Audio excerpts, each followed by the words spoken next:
My name is Osman Mohamed. I'm the Victorian coordinator of Speak My Language Disability Project, and I'll be moderating this Speak My Language launch event.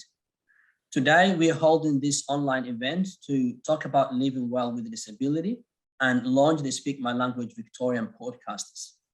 Our guest speakers are Julie Sciberras, Micallef, Adwin Town, Vanessa Papastavros, and I would like to let you know that we have our VIP guest, Eddie Micallef, the Chairperson and President of the Ethnic Communities Council of Victoria.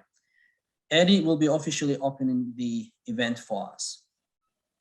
Before I welcome Eddie, I have a few housekeeping notes. Like I said earlier, kindly turn off your camera if you don't consent your face to be captured in the recording.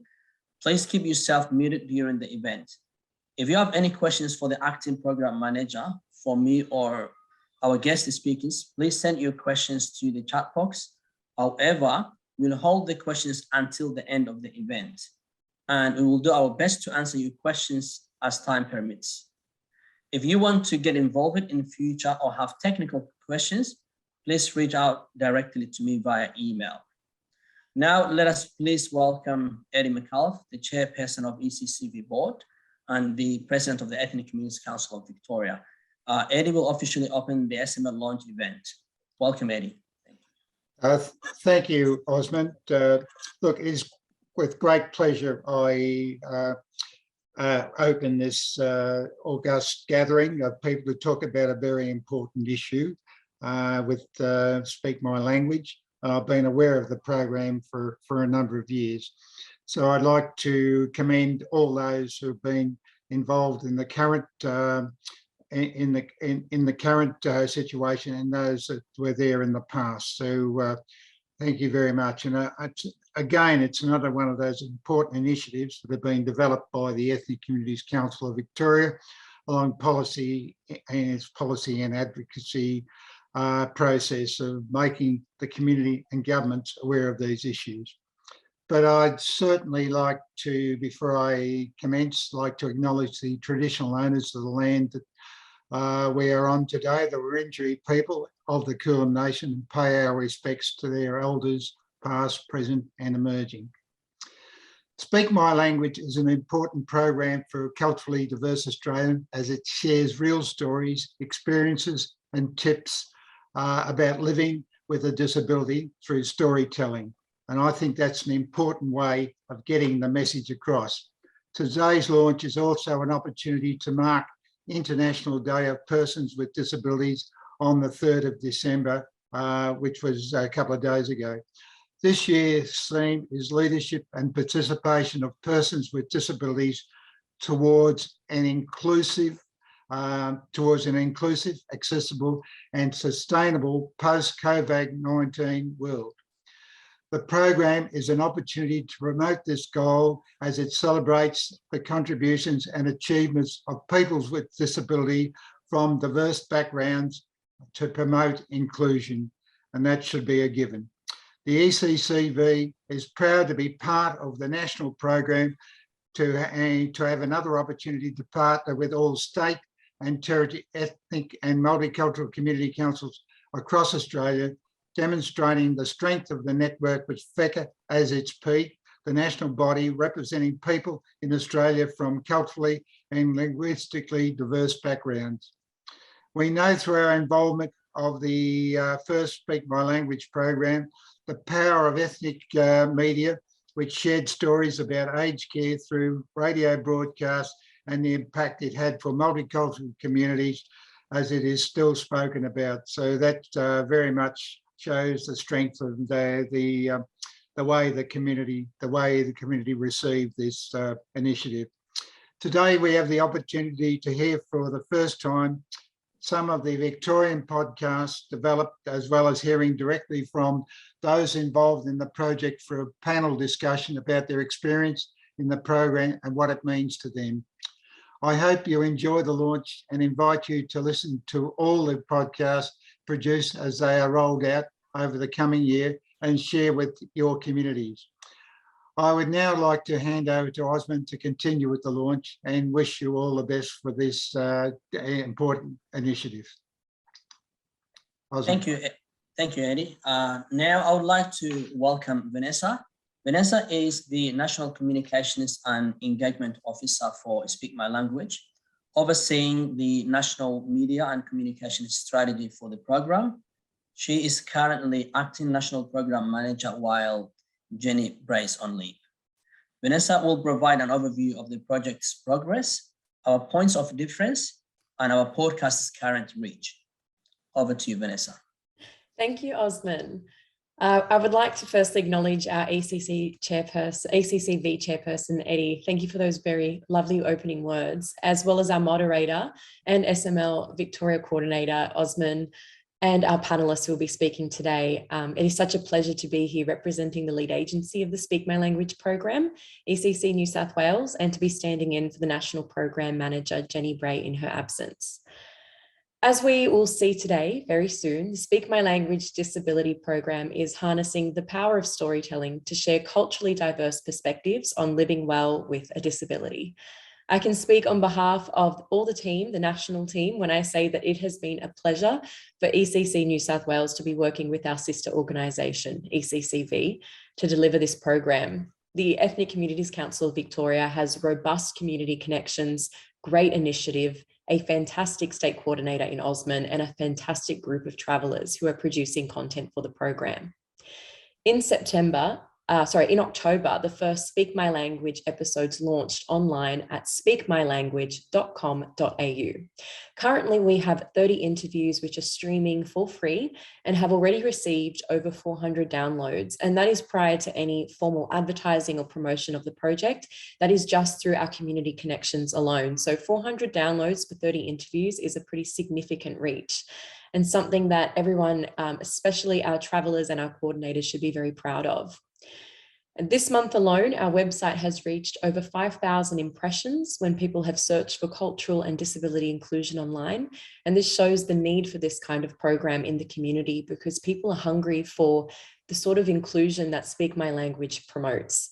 Interviews are currently available in Mandarin, Korean, Spanish, Turkish, Hindi, Maltese, Nepali, and Somali, with more on the way. And I have to credit ECCV for producing some of the very first interviews published on the site in Somali and Maltese. Speak My Language interviews highlight the lived experience of culturally diverse people with disabilities, amplifying their voices and experiences to help shift attitudes in contemporary multicultural Australia. Living well means different things to different people depending on our storytellers. For some, it is pursuing their interests and their hobbies. For others, it is pursuing education or finding meaningful employment. And for others yet, it is connecting to inclusive cultural and community spaces.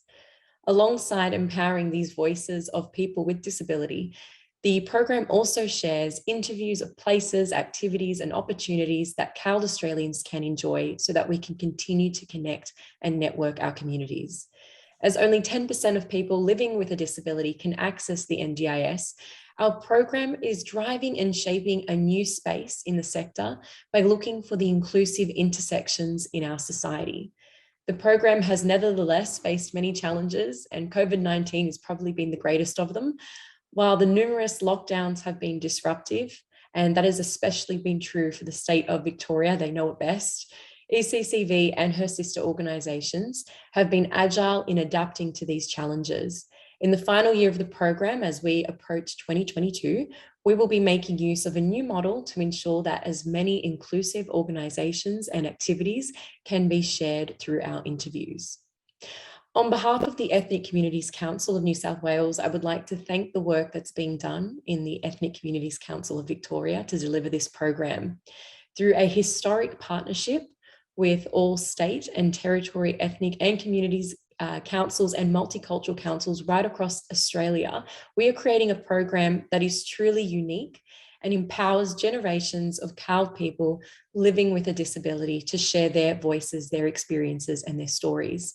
So I'd like to congratulate everyone who has been a part of this program and hand back to Osman so that we can see a preview of some of these incredible storytellers and their perspective on what living well means. Thank you very much. Thank you very much, Vanessa, for that excellent presentation. If you have questions for Vanessa, please submit them in the chat box and we will try to answer them during the Q&A at the end. If we run out of time, please send your questions direct to me via email. So to officially launch Speak My Language Victorian podcasts, we will now listen to and watch the first 3 SML podcasts talking about living well with a disability.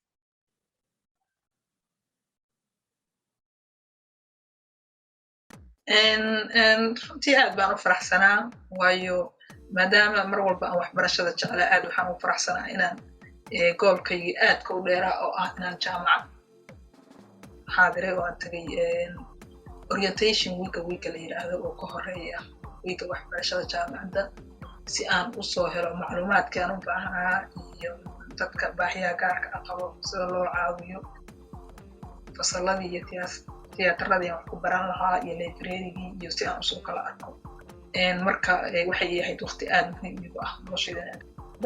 نعمل حفلة فرية نعمل bookmark Christmas decorations بيستعملوا فوق الزيت والمضيعات ونعمل لتوتي ياكي تينيج لتوتي فمويا نوصل نعملوا فوق الكامبس ونعمل بالزبيج ونعمل حفلة فريات إجيت أوكي نتواني من البروي تبوبا حفلة different activities لويل وبارتيسيب لتوب لتستعمل أنا كينا هيب دون شو كز تحت مخك تحت بدايك هاي مو ما تياكش تعمل تنسخي خين ويهني جوي way jireen waxyaalo badan oo aan sameeyay oo ugu horeysay inaan bilaabo inaan gym tago oo aan sameeyo yacni si aan u yareeyo walbahaarkii walwalkii aniga ii goonid ahaa oo aan la kelisanayo waxaan tagay gym waan dhex galay dadkii bulshadii goobihii gymka aan tagay ayaan bulshadii la sheekaystay waxaan markaa dareemay inay walwalkii iyo walbahaarkii aan la kelisaday oo aan yacni naftayda kaliya aan ku mashquulnay inay iga soo yaraanayso maxaa yeelay physical ahaana waan u daalay yacni dadna waan helay oo social life yacni warkii iga guro oo aan la sheekaysto aan kaga badbaado kelinimadii.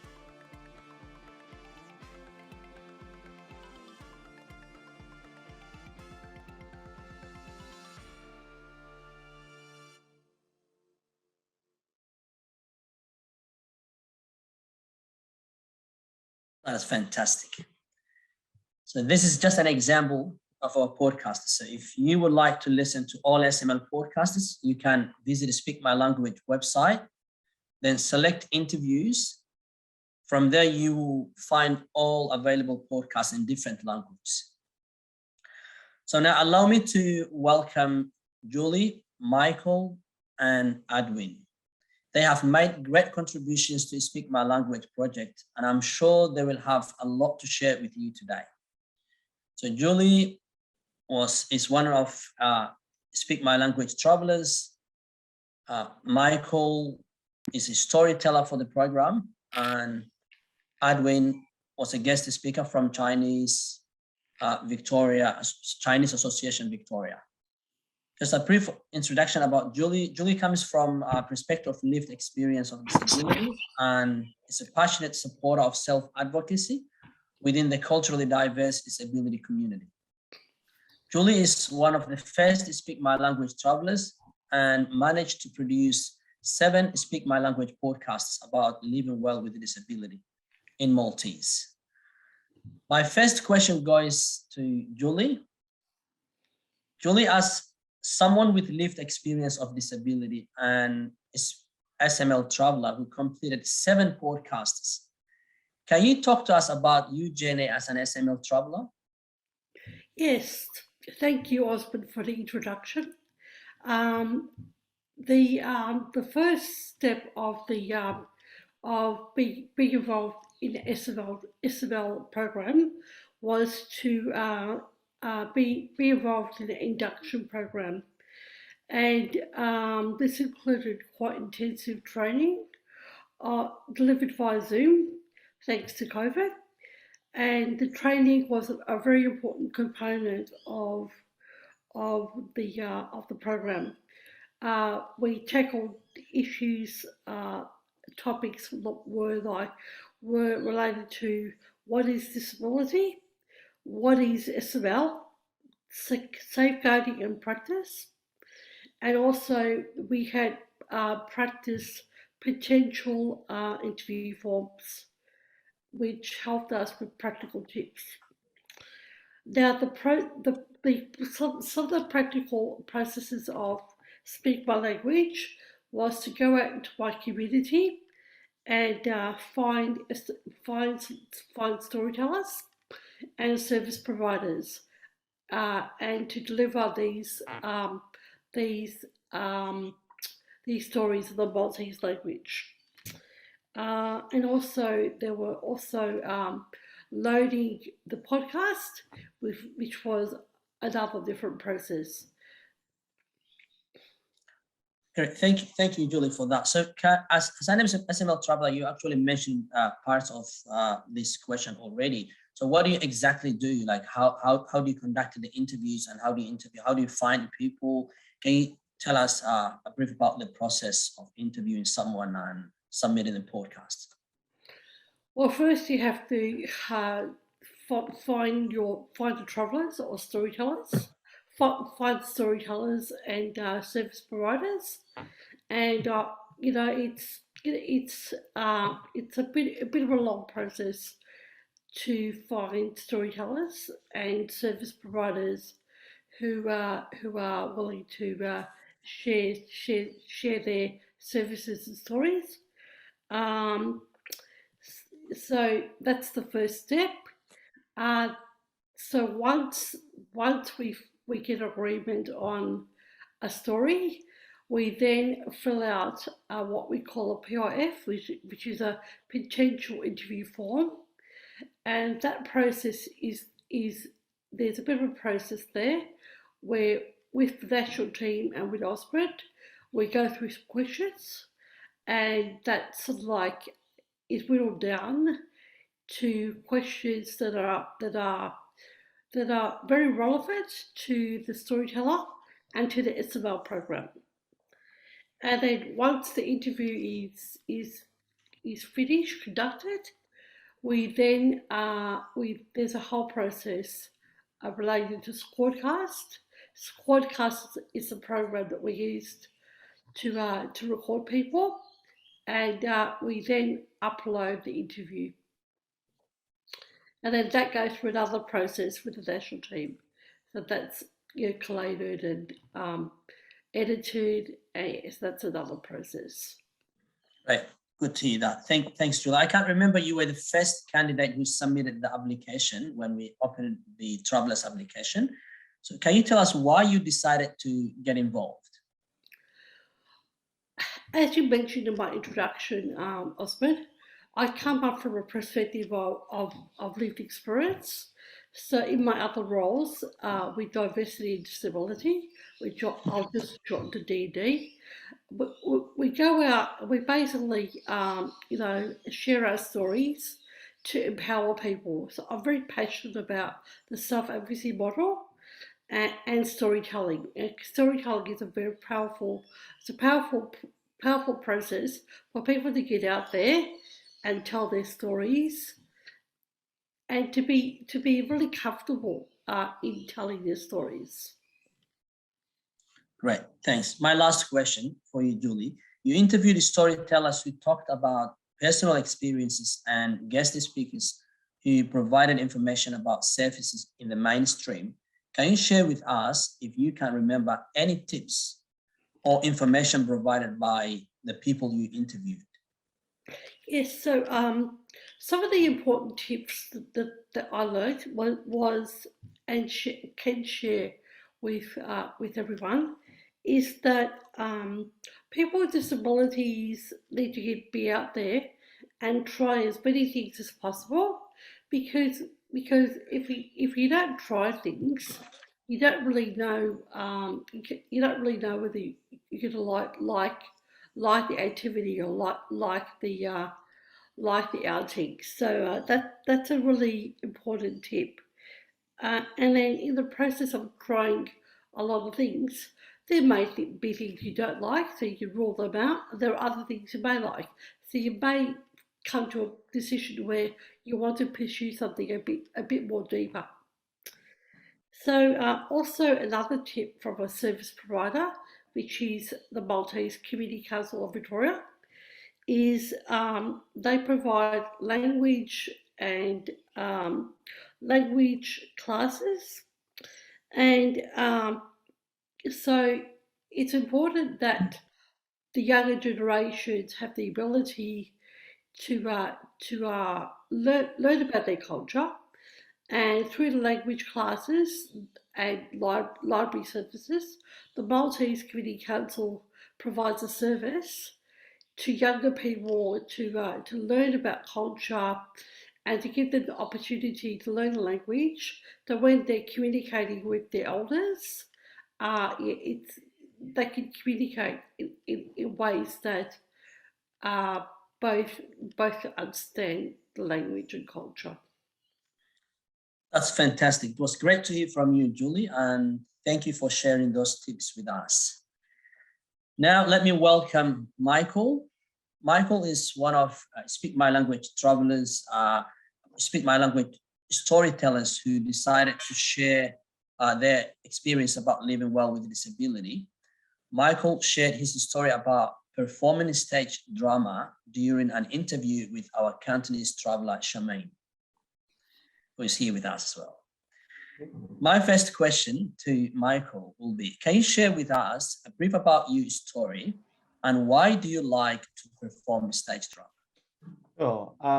Thank you, Osman, for giving me an opportunity to speak in like so many amazing people within our ethnic community across Australia in particular. So yeah, it's been so truly inspiring to hear my own personal and unique story I'm going to share with you. Is that I was born to my second generation Chinese parents. So even just in a remote northwestern town, Swan Hill. So that's a my upbringing. And besides working within the hospitality industry, when the lockdown lifted, I also did I was performing on stage drama in a production called The Shadow Whose Prey The Hunt Becomes with Back-to-Back Theatre, which is based in Geelong. So working alongside with a unique ensemble of actors with a disability, and I'll be given an opportunity to perform this production across Australia and of course around the world, but only went to across America before the COVID pandemic officially hit and impacts across the globe. So that prevented us from continuing to traveling across the other countries, across Europe, or even to conducting a world shadow tour. So even just when we expand our own possibilities and broaden our horizons. And I also did all other theater production, well, even while in the midst of a pandemic. And yeah, I did write my own, I undertook a My Story project with City of Greater Geelong. And even my story has recently appeared on the Art Access Australia's Writing Place 21 magazine. So even just continue to share my own unique personal stories on my own. And yeah, I have so many achievements and accolades under my belt, which include this time last year, I won the 2020 Geelong Awards for People with Disability and the Achievement category. So in recognition to excel in my particular area of interest, which is theater and performing arts. So even that has such an amazing achievement. And yeah, just give it a strong sense of the self-esteem and confidence while performing on stage. But even at the same time, I'm so well, truly getting a good grasp of improvisation skills when just simply try to reacting with fellow actors and all performers, whether on stage, on screen, and everything. So yeah, basically, just give you a sense of fun, determination, and curiosity, which be able to how to interrelate all sorts of kinds of emotions in which I'll be performing. Yeah, just to put into the scene. So that's why I really got interested in the stage drama and performance. Well, that's great to hear your story. It's great to hear your story in this live session, Michael. It's very interesting. I couldn't understand the Chinese version, but I can now hear and listen the English version, which was great. Thank you for that. So what tips did you provide? There's any other tips that you provided to help other people live well with their disability in your interview? Or for example, if anyone wants to perform stage drama, for example, now, well, what tips would you give them? Well, the fact that, well, whilst living well with a disability, just simply because, you know, well, the fact being diagnosed with autism, it doesn't actually mean that's hindering your chances or opportunity. Just simply trying to do something new and actually just simply trying new different things and everything, because you know they certainly have some certain barriers and or difficulties in which well when you're facing with, so that's simply preventing you from joining some kind of a group of a club or association and yeah, just doing all some kind of activities that you like or really good at, or what are your strengths and your capabilities that you're having. So simply looking inside of your heart and in your mind, which you've been particularly good at it. Well, because you know the fact that I even come out of the university with my accounting degree, because I'm very good at maths and good excellent study habits, I actually just simply keep learning what we've been doing, whether you're young or old, but just simply living up to your own expectations as well as there are others' expectations as well. So even just simply try to be proud of what we've been achieved a lot. I mean, we're actually being proud of what we've been done and what we've been doing, and showing some of them be your best self at all times. So then see how great you are, and then just even never have to look back on what everything done in the past. Yeah. Great, thank you, Michael. So through SML, you shared your great story, which I'm sure it will be accessed by many people who speak your language through SML website. So how important was it to have the opportunity to tell your story? All right, so, well, just simply, well, it's been given a sense of a bit from act myself some kind of like about the role model or even an advocating to just simply, but how try to treat yourself to be so completely different to any other people within the wider community here. The fact that, well, just simply don't care or even worried about, you see, why does it look yourself different to the others, whether it's the color of the skin or everything. So, and well, actually just simply try to give yourself some kind of a balancing act between where do you come from, or even where do you born or where you've been grew up with. Well, especially as for me, I've been grew up in such a traditional Chinese family while I was grappling myself to be living in a disability. But just simply, well, actually, just simply find some kind of a self-interest or even some kind of a self-assessment to give yourself a bit of the chance to actually being doing really good at and what are your strengths and all your talents and been having, and just simply well, I wish I could continue to raise the voice or even try to yeah, provide all the issues and recommendations on how be able to improve yourself and believing on what you've been striving for and doing best you can, just simply well, hopefully take all this on kind of a learning curve, which will give you a stepping stone to hopefully be able to just simply living up and achieve and fulfill all your dreams and aspirations you've been having.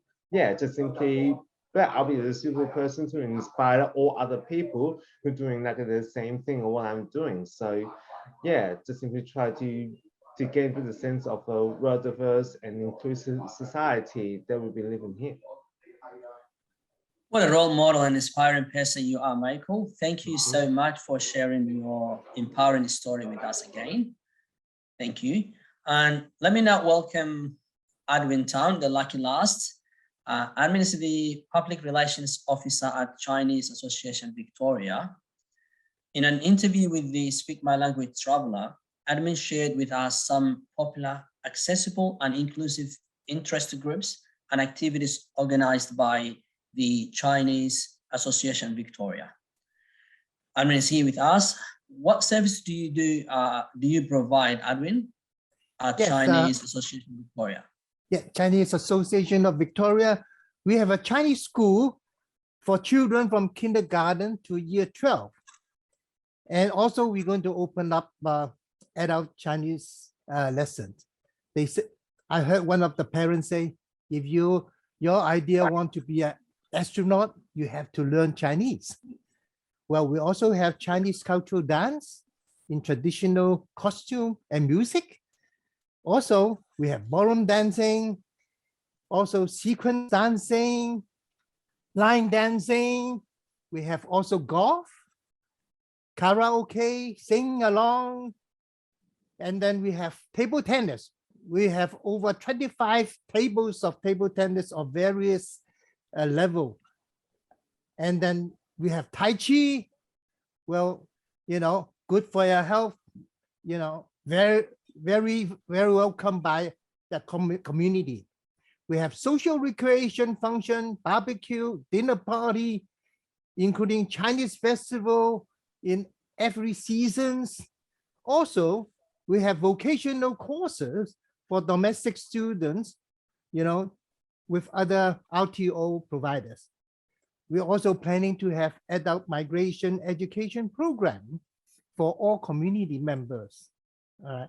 So we have so many things, and we are expanding it in Saturday, Sunday. We have Zooming to, you know, arouse interest group to expand into our activity. So come and join us, see for yourself.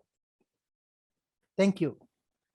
Great, it's great to hear that, Adwin. Thank you. And as an SML team, we always focus on the accessibility of each program, so that we make sure that the programs are accessible and inclusive for people with disabilities. Okay, so can you tell us how accessible new services are for people with disabilities? Yes, when CAV was built, our motive is to provide for all people, including people with disability. So our design and structure have all the disability toilets, parking facility. We have ramps and signs to help everyone to see where they want to participate, where they want to go, all these things. We can also be easily accessed at the center of Wanturna, number 8 Ashley Street. We own 8 acres of land with a big community hall, and we have 14 classrooms and community hub for the community to use. We welcome all interested people, including people with disability. Come and visit us and see how you can join and participate. Thank you. Great to hear that. Thank you very much for that. So how important was it for your association to have a platform where you can share your accessible services with other people outside your network? Just as an example now, you have been interviewed by our Cantonese traveler, and you shared about all activities and like how accessible they are. So how important for you to have SML platform where you shared your accessible services with other people outside your network? Yes, because of the coronavirus lockdown, we started the Zooming lesson, and it's very welcome. I think more and more people getting the information, especially, you know, disability people who previously is locked down at home, but now with the Zooming, you know, facility, they can see and learn more. And after the lockdown has been relaxed, I think, we have more chance to come and become face and face, integrating, person to person. Well, we welcome everyone to come into our activity. So we even expand into Chinese music culture, drawings, artistic. So, you even, the committee sometimes they write to us and then say, can you start this? And we think about, and then we bring the courses into and expand to it. So it becomes bigger and bigger and more welcome by the communities. Thank you. Great, thank you very much, Adwin, and thank you all for your active participation and inputs. I myself have learned so much from you today. So I may open the doors for the audience's questions. I've covered everything I wanted to cover, but this will be an opportunity for the audiences to ask their questions to either the guest speakers or the acting program manager, Vanessa, if you have got a general question about Speak My Language. I will just read a couple of questions people have shared through the chat box. So Yusuf is asking, I think this question goes to Michael. Have you shared your story with your family members? And if so, what's their response around how you feel about it? Well, actually, I've been sharing my story with my parents or something because they're not fully aware of that I've been doing. There's some kind of bit of a downtime what I'm doing in the midst of, the COVID-19 pandemic. Well, because just bring almost everything to the grinding halt because, they've been preventing us from going anywhere for the touring and perform such shows or even a production and everything. So, well, just simply basically I've been doing some kind of all the minor things I've been doing. So even basically I have to continue to do as much as I can. Well, I wish I can perform it on stage like a theater production as mentioned. So even just simply not giving up over what some kind of dreams in which I wish to pursue, and hopefully be able to learn a bit more and gain some wealth of experience of performing on stage. So even just simply continue to expand my own theatrical resume with all the performance experiences and details which I've been gained already. So yeah, just basically live what I do the best I can without any conflicts or even any any tensions being raised within my family. Great, thank you, Michael. I think the second question Sarah asked, which I can see, Michael, you already replied the question via the chat box, but I would request you to read those details as well so that people who will watch or listen will also benefit from it. So the question was, Michael, can you please share the contact details of the theater production details that you are part of? So I've already, let's see, I've already sent through chat box. So even just already been typing already. So well, with the back-to-back detail, with the phone number and the email address, or everything provided. Yeah, just simply log on to the website, which is backtobacktheater.com, and yeah, lots of information. Well, even there's so many programs, community programs involved, all the workshops like theater speed and camp. So yeah, just simply feel free to come to sign up and get involved with those pretty amazing and interesting programs. So yeah, give you a long shot. Well done, thank you. Yeah. Thank you very much for that. Yeah. So I'm not sure if the communications team, Hela, wants to take screenshots so that we can ask permission to take screenshots for promotional purposes, please. All right, so any question to Vanessa?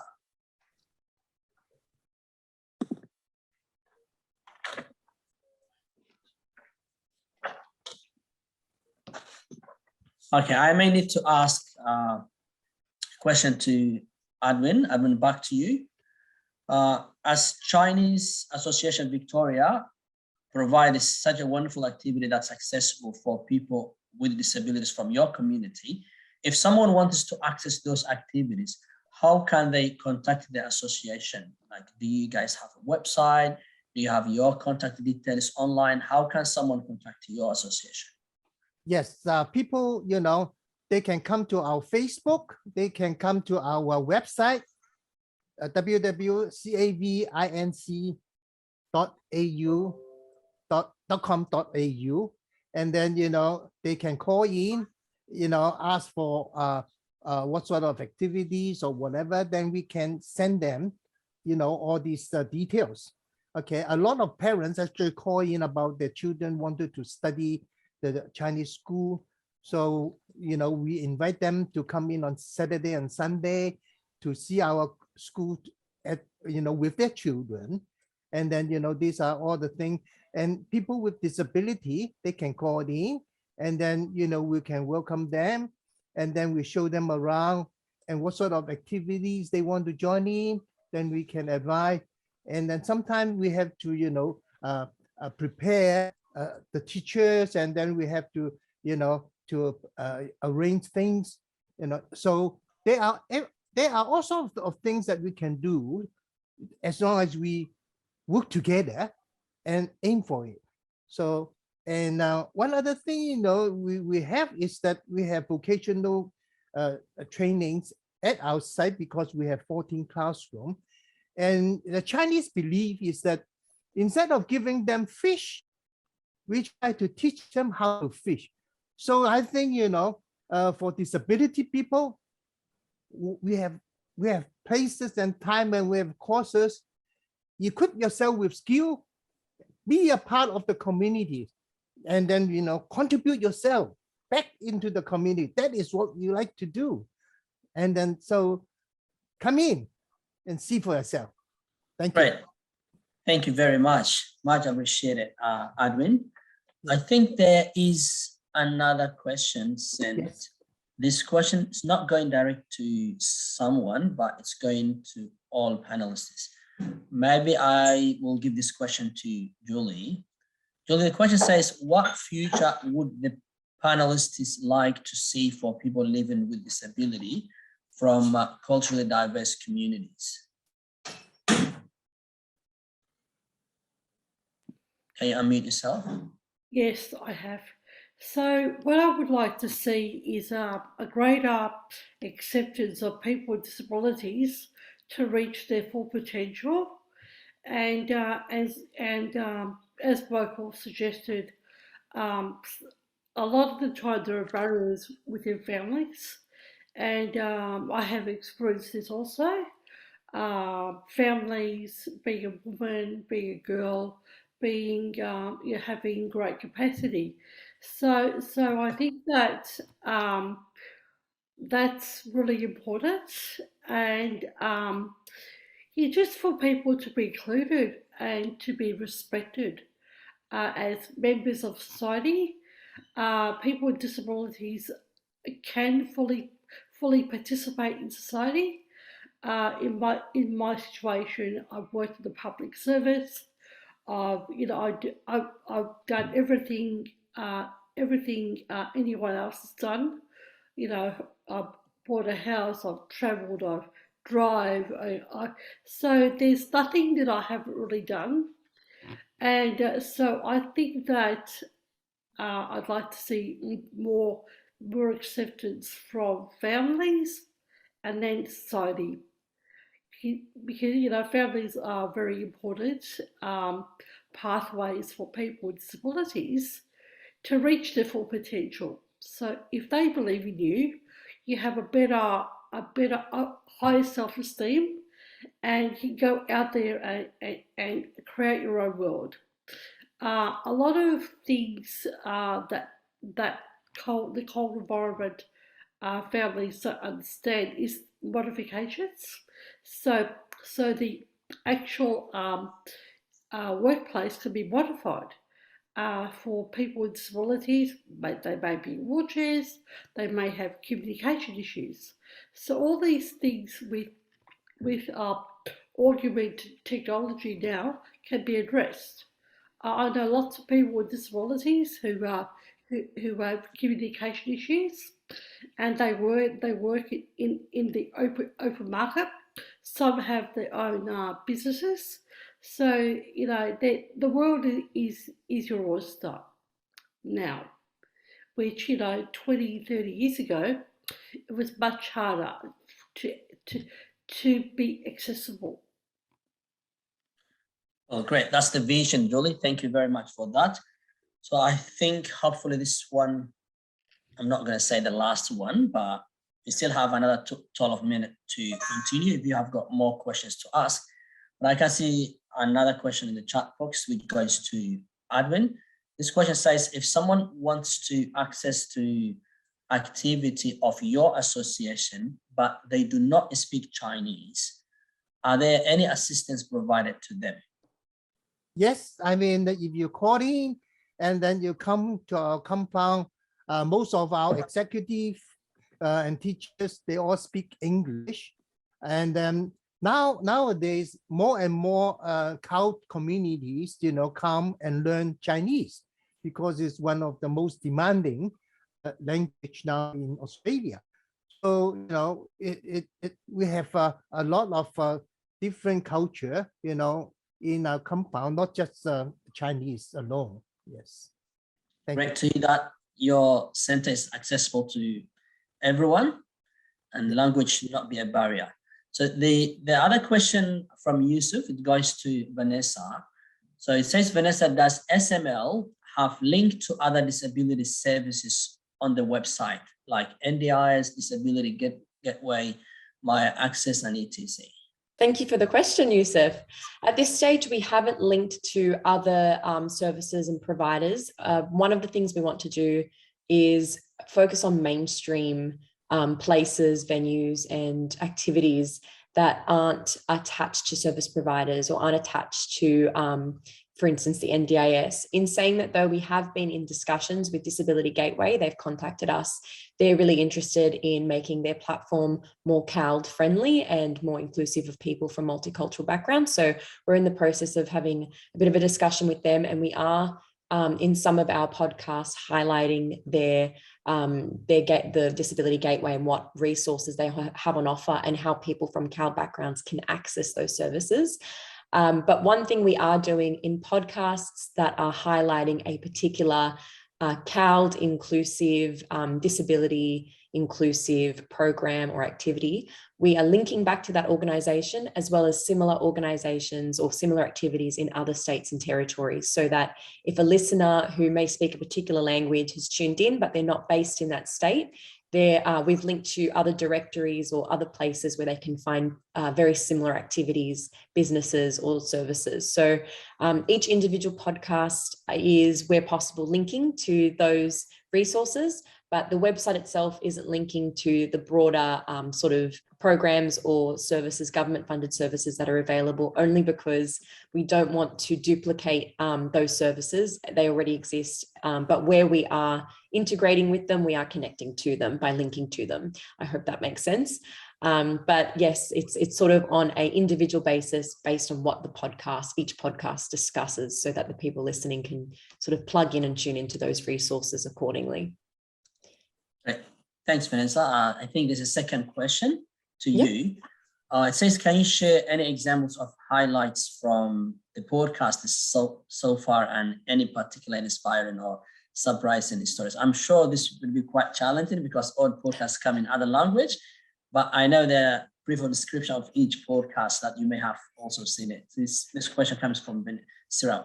Yeah, that's a fantastic question. One of the things I've really enjoyed most about this program, while unfortunately I don't speak the 25 languages, I wish I did, of the recordings, it has been amazing getting to read the story descriptions and find out through travellers who these storytellers are, and they have incredible stories to share. And I think it also highlights that oftentimes it's our ordinary sort of everyday people that have great stories, advice and information to share with others. We've heard some of the stories today that are my favorites from the video that we edited that highlight the Victorian storytellers we've had so far. I've also really enjoyed a few other storytellers who have talked about I suppose their journey to certain interests and hobbies that allowed them to connect and network with the community more broadly, and as a result shape the perspectives of their broader cultural community.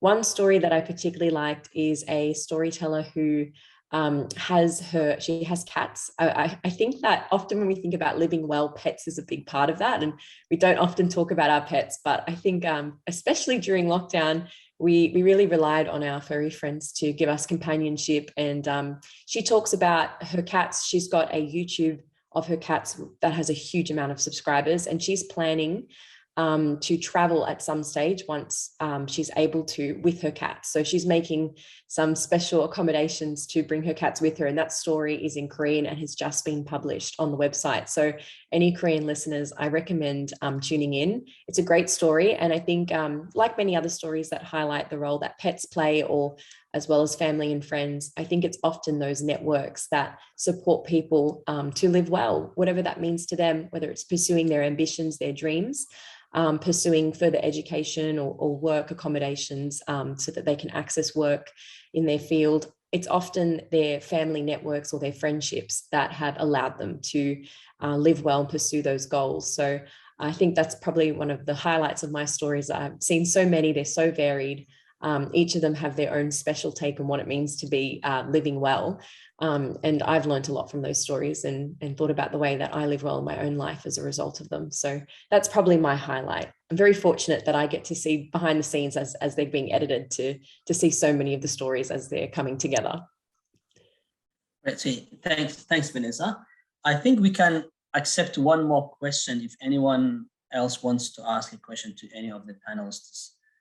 What are some of the struggles, and what ways can we improve the project in order to make it more accessible and more, building up the profile of the project? Because I think it is quite a unique project. I've been in and out personally involved with this project for a number of years now, and I know that it's quite tricky to explain to people about what SML is sometimes, especially when dealing with all the diverse communities. But what are some of the things that we could do as I guess as buddies, as networkers, to help promote the network and improve the network as well? Oh, sorry, the SML project. I'm happy to answer this one if you'd like, Osman. Yeah, go for it. That's a great question, Yusuf. We're still at a stage where we're producing content. So until we have all of our podcasts up on the website, we're not going to start intensively promoting. But at this stage now, with the first 30 interviews online and more coming over the Christmas break, I would recommend everyone who's involved in the program to listen to the interviews in your language and share them widely. I think in this instance where we're working in CALD communities, particularly where people have disabilities, we're working in a very niche intersection. And it's important that, I think, the best way to promote is by word of mouth and by sharing, whether that be through your social networks, via email, WhatsApp, or just telling people about the program and directing them where they can find the websites. It's often in these communities, in our multicultural communities, the way people are networked are through the relationships we have. And I think that's what makes our community so strong. But it's also what will allow us to spread the news about this program like wildfire. So I would recommend, if you're passionate about the program, I know Yusuf is, and I know many of the people with us today are, please share the news about the program.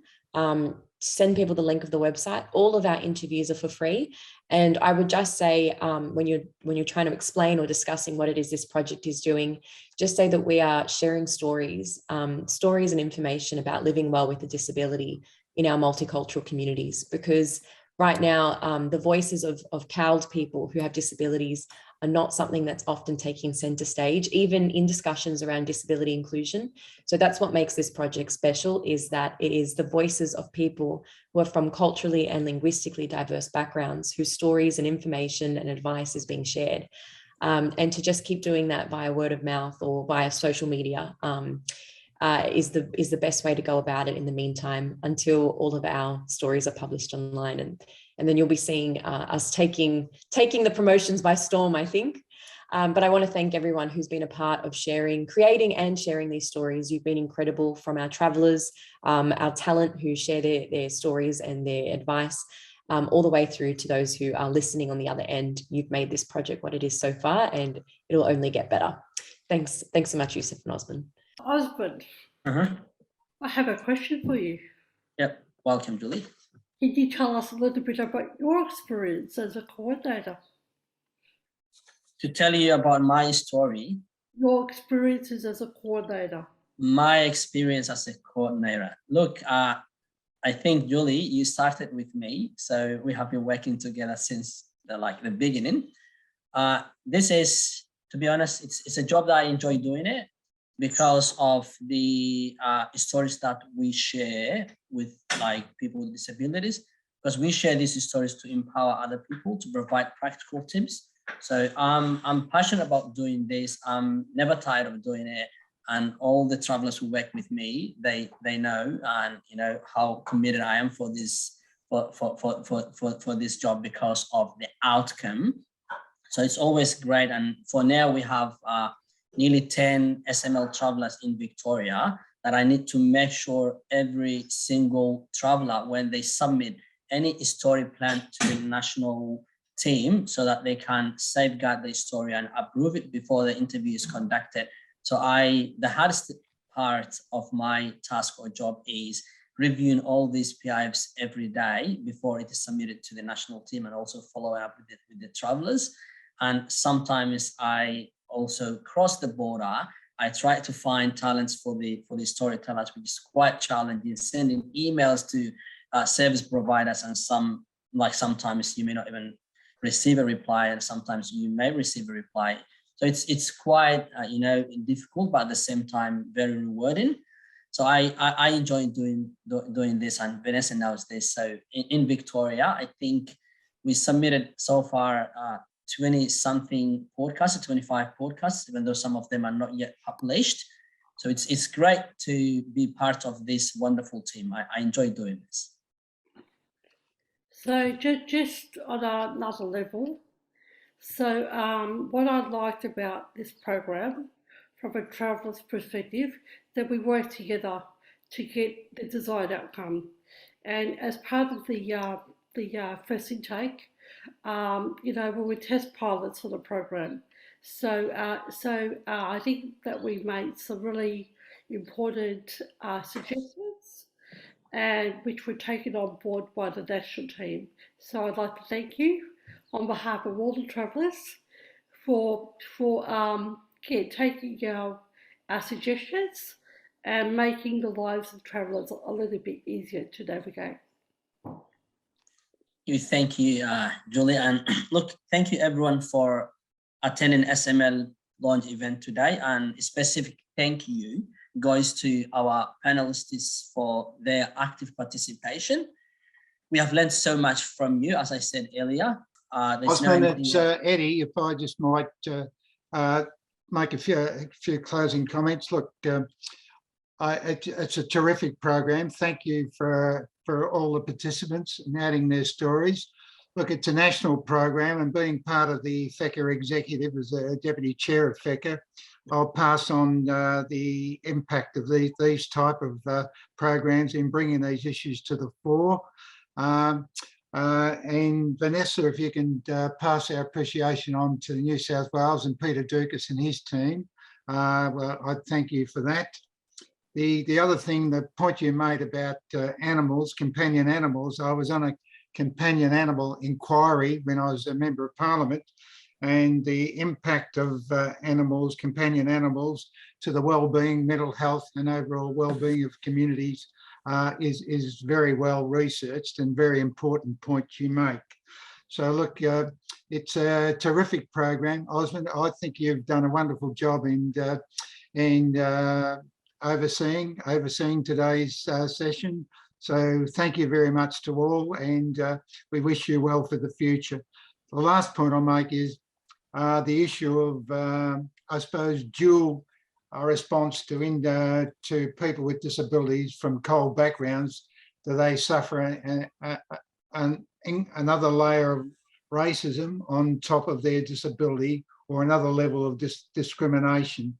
I think that's something that I need to come to understand, get some feedback on those issues.